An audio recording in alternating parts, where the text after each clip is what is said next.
Hey mama, welcome to the podcast. My name is Jocelyn and I am a fellow mom of 5.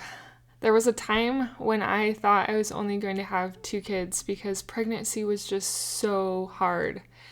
It tried me in all the ways and has been so difficult. The only way that I have thus far been able to have 5 kids is through implementing mindset shifts, is through finding positivity in pregnancy. And that's what I encourage you to do on this podcast, through implementing mindset exercises, physical things you can do, mental things you can think. I want to help you to think more positive thoughts so that pregnancy is not so hard.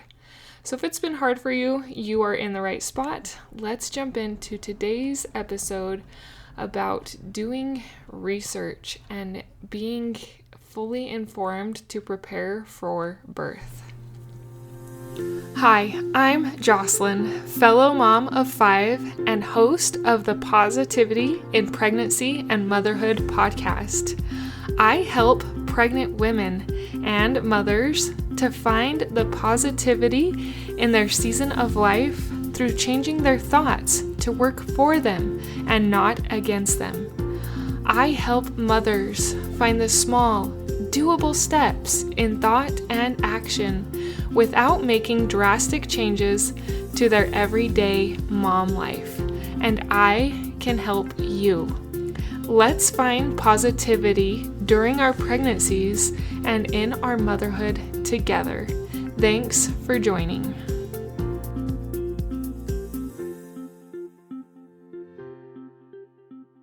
Hello, beautiful mama. If you're listening right now, I want you to take a deep breath with me. Breathe in and breathe out. Place your hands on your belly and feel that little miracle moving inside of you. Or if you can't feel it, put your hands on your belly and imagine the little one moving inside of you. I know some of you probably aren't far enough along to feel the baby move yet. You are already doing something extraordinary. Your body is creating and growing a life. That is sacred. That is powerful. And you, dear one, are exactly the mother that this baby needs. I want to try and speak to your heart today. Pregnancy can feel like a beautiful whirlwind. It can feel joyful, hopeful, but sometimes overwhelming. There's so many voices, so many opinions, and so many decisions ahead. But here's the truth I want you to hold on to. You are capable. You are wise, and you have every right to be fully informed and deeply empowered as you prepare for birth. I want to talk about something that can change everything for you, and that is research. I'm not talking about like the late night frantic Google rabbit holes that sometimes leave us anxious, but I'm talking about intentional, peaceful research that puts you in the driver's seat of your own pregnancy and your own birth experience. You have more access to information right now than any generation of mothers before you. Medical journals, evidence-based birth resources, hospital policies, birth stories from real women, and guidelines from organizations or mothers and women who have been midwives are available with just a few clicks or a trip to the library. This information isn't hidden behind some secret wall. It's yours to freely explore. And generations before us didn't have access to the information that we had access to. When you use it, you can step into your power. Why does it matter? Birth is one of the most important experiences of your life. The choices you make about monitoring, about pain relief, movement, interventions, and even the environment around you can shape how you feel physically, emotionally, and spiritually afterwards. Hospitals have standard protocols, and many of them are wonderful and life-saving when needed. In fact, I went through some of those life-saving experiences with my first baby. We both would not have been here if it weren't for modern medicine. There are protocols and measures like that in place that can save us, but they're not a one-size-fits-all. What's routine in one place might be optional in another. Some practices are rooted in evidence and comfort, and others are rooted in convenience or tradition. And you deserve to understand the difference.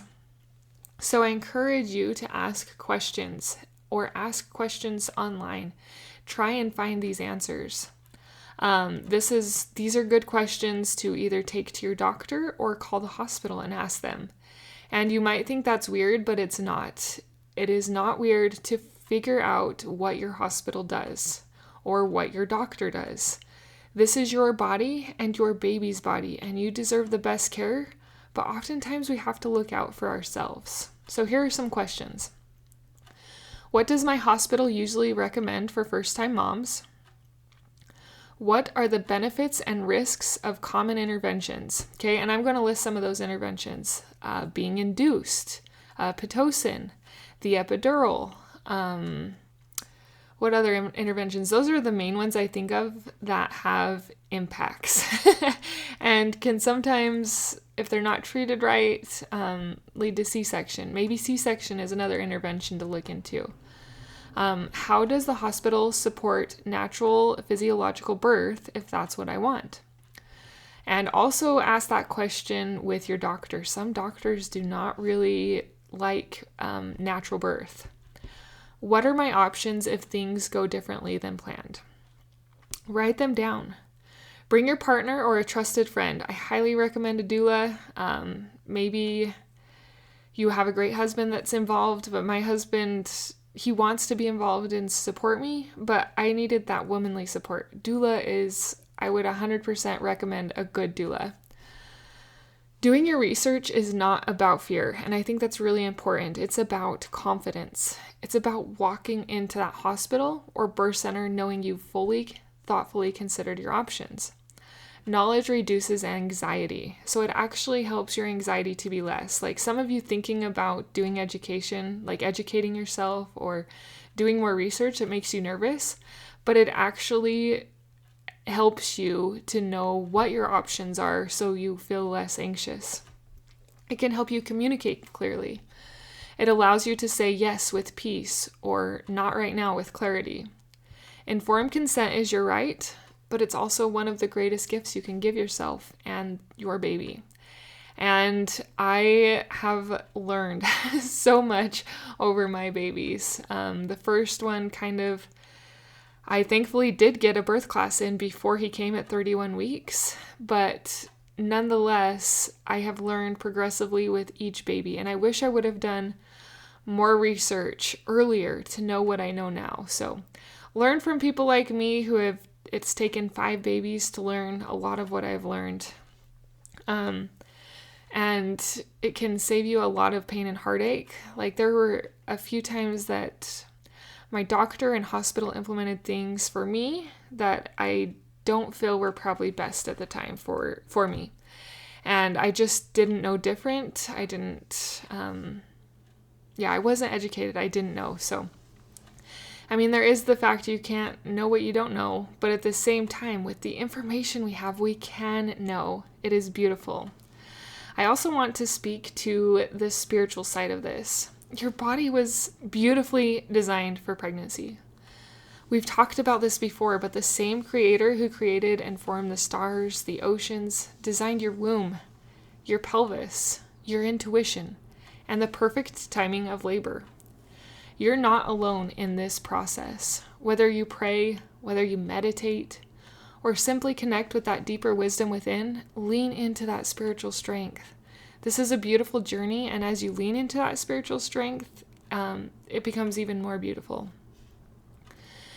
Many women describe birth as a sacred threshold, a moment where heaven and earth feel especially close, and I've found this to be true as well.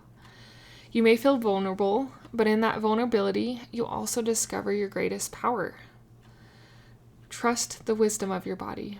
Trust the love you already have for this beautiful child. And trust that you will be supported by your care team, by your loved ones, and by something much bigger than all of us. When fear tries to creep in, and it will try, Speak truth over yourself, mama. Say, I am strong. My body knows what to do. I am making informed, loving choices. I am surrounded by support.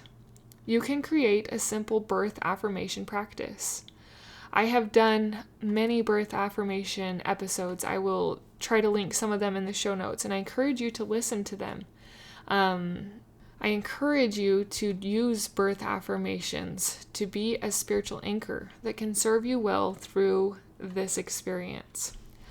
I want to give you 5 practical encouragement tips for your weeks ahead. Build your knowledge gently. Now, when you go to research, it can be so overwhelming. There is so much that you could read. There's so much you could study. There's so much that is available out there. And so that can be overwhelming. So build your knowledge gently. Choose 1 or 2 good resources at a time. And don't overthink this. If there has been a pregnancy book or a pregnancy YouTube channel or a pregnancy podcast, look into that. There's a reason that has been on your mind. There was a time when Ina May's Guide to Childbirth was on my mind, and so I read that one.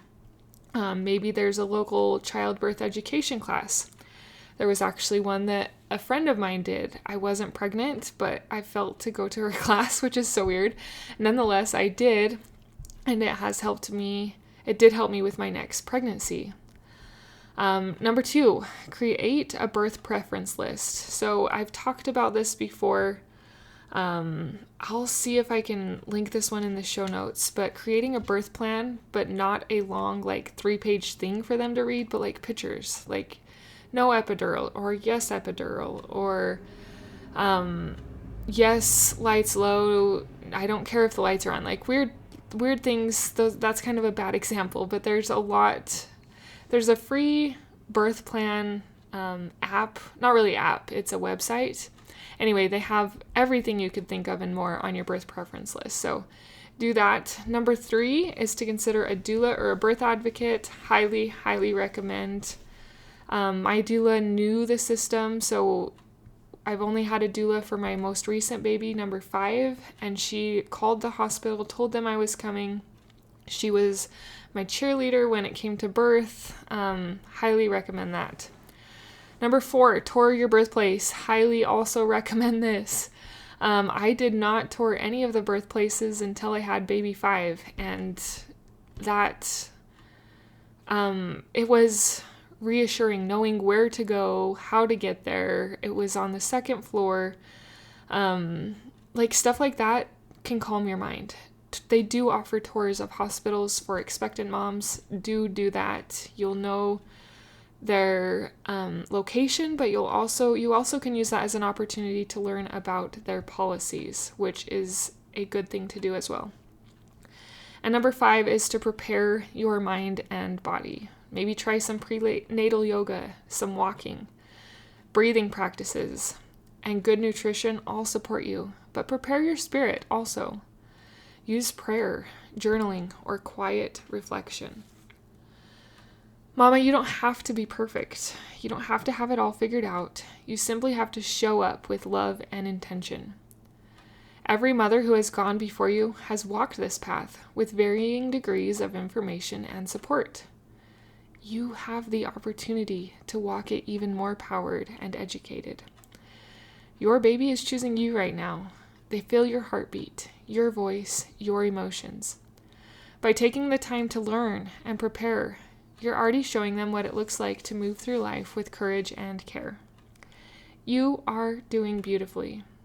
Whether your birth is smooth and quick, long and tense, or takes an unexpected path, you will meet it with the strength that is already within you. And on the other side, you will hold your precious baby and know that you showed up fully for them and for yourself. So mama, breathe deeply again. Feel that life inside of you. You are blessed. You are capable, and you are loved. Go forward and birth with confidence, with wisdom, with grace, and feeling like you know information that is needed to help you through pregnancy and birth. I am cheering for you. If you feel like you have a lot of mental junk that is hard to get rid of, you just feel weighed down, I encourage you to check out my 3 free videos and audio downloads on my website. They are Feel It to Heal It, Give Yourself Grace, and You Reap What You Sow. They are powerful introductions to taking care of your mental health during pregnancy. They are completely free and can help guide you in having your mind work for you and being open to doing things like research and information gathering. I am cheering for you. Those will also be in the show notes, and also I will try and put some pregnancy affirmations in the show notes and the website to build a birth plan, or birth desire, I guess. Anyways, we will chat again next week. Do your research, Mama. Until next time.